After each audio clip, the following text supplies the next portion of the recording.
부동산이 다시 냉각됐잖아요. 굉장히 침체가 될 거예요. 빚으로 부동산 값을 올렸다고 봐야 돼요. 3차 하락은 진짜 일본 같은 사태가 올 수도 있는 거예요. 장기간의 침체가 올 수 있는 거지. 언젠가는 좋아지겠지 하고 버티는데 저는 좋아지리라고 보진 않아요.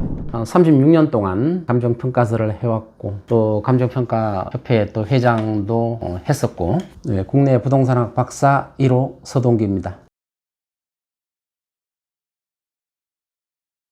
우리나라는 아직 아파트 문화가 시작된 지가 얼마 안 돼요. 최초의 우리나라 아파트가 1958년에 종합 아파트가 생겼어요. 5층짜리가. 그때 연탄 보일러 떼는 아파트라고 그래가지고 엄청나게 최신식이라고 당시에 아파트 5층짜리가 진 거죠. 그래서 우리나라 아파트 문화는 58년에 생겼으니까 한 65년 됐나요? 얼마 안 돼요. 그래서 초고층에 대해서 아직도 한 번도 겪어보지를 못했어요. 근데 지금 이제 그 당시에 5층짜리 아파트를 재건축을 시작했잖아요. 15층, 20층을 지으니까 5층 아파트 사는 분들이 이득이 엄청나게 생기는 거예요. 늘어나니까. 분양하고도 돈이 남으니까 평수도 늘려가고 또 돈도 더 돌려받고. 근데 지금 있는 20층, 30층 아파트를 재건축을 하려면 뭐 60층, 70층 이렇게 지을 수밖에 없잖아요. 압구정이나 이런 아파트 50층 이상 짓는다 그러잖아요. 초고층화 됐을 때 나중에 그 50층, 60층 지은 아파트를 다시 재건축하면 또 100층, 150층, 200층까지 지어야 거기 살고 있는 분들이 큰 비용 부담을 가지지 않는 거예요. 분양을 하고 남는 돈 가지고 또 건축비로 써야 되니까. 근데 그러한 돈을 부담할 능력이 안 되는 분들은 그 아파트를 살 수가 없어요. 한 명, 두 명 떠나기 시작해요. 낡은 아파트에는 못 살거든요. 떠나기 시작하면 그래서 초고층 아파트가 슬럼화되는 이유가 바로 그런 이유 때문에 슬럼화되는 거예요. 원칙적으로 그렇게 많이 차이 나는 경우는 지금은 없고 이거는 감정평가에 대한 정확한 시스템을 몰라서 그래요. 감정평가는 목적별로 평가하거든요. 담보대출을 받을 때는 앞으로 이 부동산에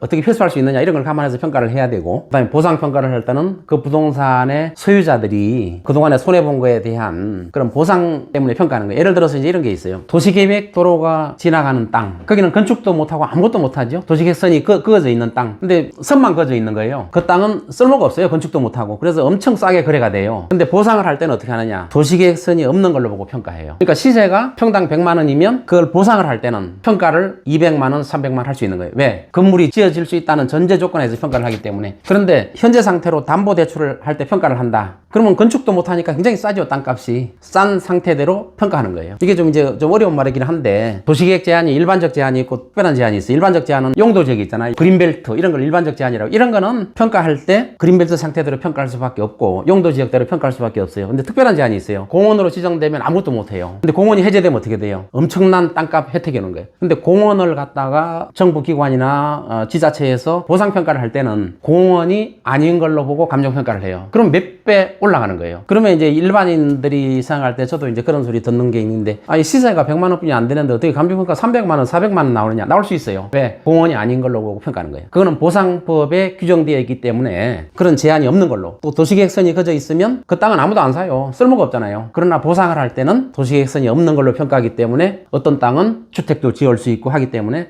평가 금액이 몇 배가 차이 날 수도 있는 거예요. 그건 평가 기법 때문에 나오는 거고 또 법률 때문에 나오는 거기 때문에 날 수가 있다는 거죠. 경매 평가를 할 때 시점이 있어요. 그럼 감정평가를 할 때 몇 달 전에 시세로 감정평가를 하는 거예요. 그럼 부동산 값이 막 오르는 시점에서는 경매를 받으려니까 감정평가 금액이 왜 이렇게 싸지? 이렇게 보는 거예요. 근데 부동산 값이 떨어지는 시점에서는 과거에 몇 달 전에 평가된 높은 금액은 그때는 정상적인 금액이죠. 근데 부동산 값이 떨어지면 왜 이렇게 비싸지? 고가로 감정했지? 고가로 감정한 게 아니라 몇 달 전에 시세를 반영해서 감정한 거예요. 그래서 부동산 값이 떨어지는 시점과 오르는 시점은 감정가를 보는 시각이 달라진다는 거죠. 지금은 거의 뭐 20, 30% 봐야 되겠죠. 지금은 부동산이 다시 냉각됐잖아요. 22년도, 작년도 같은 경우는 굉장히 또 올랐어요. 그때 오른 이유가 정부에서 대출을 하는데 굉장히 혜택을 줬어요. 빚으로 부동산 값을 올렸다고 봐야 돼요. 근데 사실은 22년도에 정부에서 특단의 대책을 하지 않았으면 부동산 값이 계속 떨어졌을 거예요. 근데 그때 정부가 떨어지도록 놔뒀어야 돼요. 놔뒀으면 나중에 정상화되는데 굉장히 도움이 되는데 그때 떨어지는 걸 막았단 말이에요. 정부의 대책으로 인해서. 그래서 떨어져야 되는데 다시 올라가는, 그 올라간 게 이제 빚더미에서 올라간 거예요. 빚이 폭증하면서 값을 올린 거예요. 근데 지금은 그 효과가 다 했어요. 우리 특례보금자리론 있죠? 그게 40조 넘게 특례보금자리론을 했는데 우리가 1조만 시장에 풀려도 부동산 값은 상당히 활성화돼요. 그러다 보니까 지금 특례보금자리론 효과가 다 끝났죠? 이제 그때가 이제 1차 하락이라고 그러면은 이제 지금은 2차 하락이에요. 2차 하락에서 정부가 또 특단의 대책을 세우고 정부의 돈을 푼다든가 또 규제를 대폭 완화하다 이런 특단의 대책을 세웠을 때 2차 하락을 또 막을 수는 있을지 몰라요. 막기는 물론 힘들다고 보지만 이것을 막으면 문제가 생기는 거예요. 이걸 또 막았다면 3차 하락은 진짜 일본 같은 사태가 올 수도 있는 거예요. 장기간의 침체가 올 수 수 있는 거죠. 개발을 하시는 분들은 많은 리스크를 안고 사업을 하는 거예요. 그리고 그 리스크를 정부가 안아주는 순간 더 큰 리스크가 기다리고 있다는 거죠. 지금 이제 PF가 프로젝트 파이낸싱인데 앞으로 질 거를 예상해가지고 금액을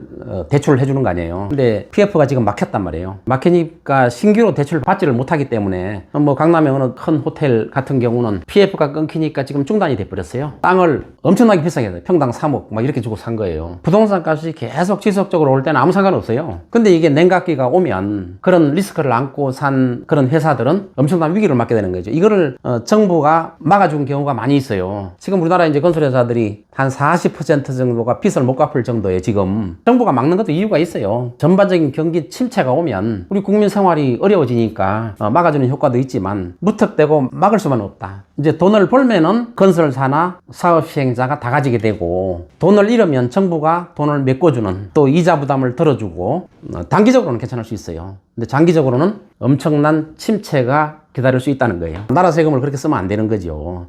세입자들 돈 떼가지고 얼마나 고생들이 많아요. 그런데 어떻게 지원해줄 이런 생각은 해야 되는데 나라 세금이 엉뚱한 대로 쓰이면 안 된다는 거죠. 틀 거는 틀고 넘어가야 된다 이런 거죠. 지금 이제 분양하는 것들은 땅값을 최고점에서 산 거예요, 전부. 분양가를 굉장히 높이 하고 있어요. 그래서 이런 것들을 잘못 샀다가는 이게 침체가 몇 년 갈지는 모르지만 최소한 3, 4년은 갈 것이다 이렇게 봐요. 몇 년이 갈 것이다 하는 거는 정부가 하락을 막으면 막을수록 침체기가 더 길어지는 거예요. 안 막고 놔두면 침체기가 짧아요. 2년 만에 끝날 수도 있는데 지금 정부에서 침체를 막고 있잖아요. 그래서 24년 분양 받는 거는 거의 손해볼 가능성이 굉장히 많다는 거죠. 웬만하면 분양 안 받는 게 상당히 좋을 것 같고 금액을 내려서 분양을 해야 돼요. 사실은 분양가 상한제가 있어서 이제 아파트 가격을 일정 부분 올리지 못하는 그런 게 있기 때문에 상가를 많이 줘요. 그래서 아파트 상가 보면은 과잉 공급이 됐어요. 경기도 지역의 아파트에 있는 상가는 거의 뭐 반값 이하로 된 것 같고 분양가에 서울도 마찬가지예요. 서울도 빈상가 많아요. 너무 과잉 공급된 거예요. 아파트 상가가. 왜냐하면 상가는 분양가 상한제가 없어요. 얼마든지 금액을 받을 수 있어요. 건설회사들이. 근데 아파트는 상한제가 있잖아요. 그래서 상가를 가급적이 많이 짓는 거예요. 많이 지어놓고 보니까 지금 빈상가들이 서울 시내에도 굉장히 많아요. 지금 강남 대로변에도 빈상가들이 생기기 시작했고 앞으로 굉장히 많이 늘어날 걸로 봐요. 굉장히 침체가 될 거예요. 또 싸게 팔지는 않고 이자 부담을 감당하면서 언젠가는 좋아지겠지 하고 버티는데 저는 좋아지리라고 보지는 않아요.